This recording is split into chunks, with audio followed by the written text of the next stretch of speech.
Hey AfterBuzzers, it's your host Shay Jones here at the Fall Preview 2017 PaleyFest, and guys, we got to talk to some of the cast members and executive producers of CW's new shows, Valor and Dynasty. Guys, these shows are so hot, but the mystery can be so dangerous. Stay tuned to see what they had to say. Okay.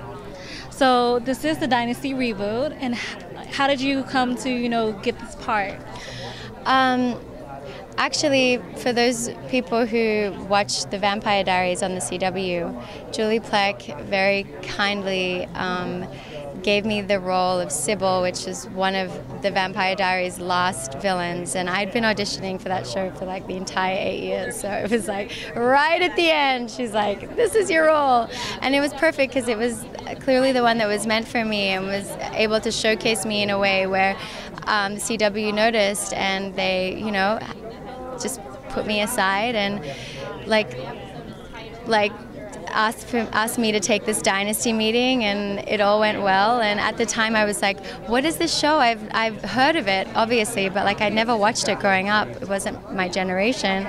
And the stuff that I could find online on YouTube was just like women going at it in the art room, in the fountain, and all kinds of locations. So I was like, I didn't understand where I fit in. Also because there was not one brown person on that show. I was like, where do I fit in? So when I found out they were rebooting it and modernizing it and making Crystal Latina and Sammy Jo gay, I was like, wait, I want to be a part of this modern version for sure. Well, we appreciate that, especially the multicast diversity of the show, totally different apart from it being from the 1980s. So it was something I loved about when watching the first look trailer, and they're like, you're the black sheep of your family. So Crystal has some secrets. Could you maybe tease as to what maybe a secret that we need to learn about Crystal? Well, the original Crystal, she was pretty, you got what you saw. She was straight up, she was kind, she was honest, she was the moral compass of the show. I think these days, especially on television, protagonists and heroines are a little more nuanced. People want, like in House of Cards, you're rooting essentially for a bad guy, And I think Sally and Josh and Stephanie very smartly wanted to make Crystal real and relatable. And a real girl has secrets. A modern girl has things to hide.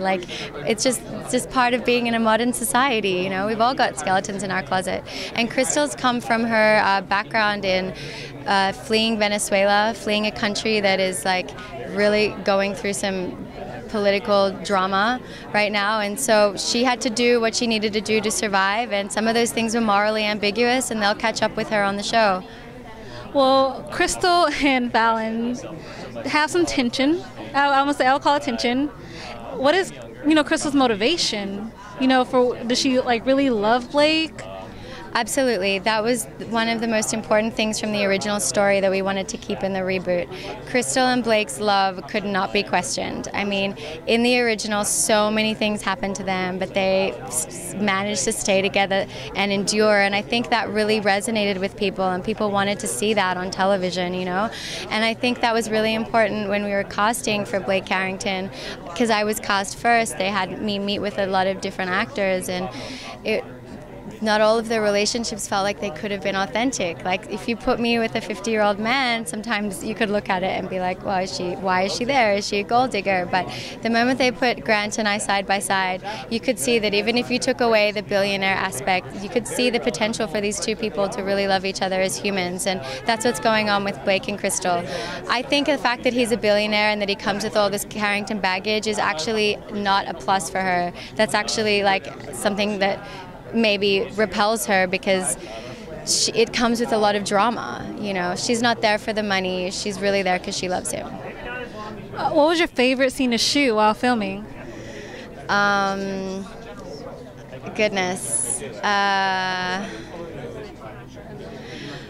There's a scene coming up in episode 2 where there's a funeral, and so much inappropriate stuff happens at this funeral that this should never happen at a funeral. Not just my character, Liz's too. And I just think it's just really pushing the limits. I think it's going to be exciting, this funeral scene. I can't give too much away, but it's episode 2. We can't wait. And just before we go, what would you like to tell the fans who, don't really know that much about Dynasty to get a little taste for it? It's definitely entertaining and it's a lot of fun. And I think the exciting thing about this modern Dynasty is that everyone can look at it and find themselves in it. It's an inclusive, diverse, fun Dynasty.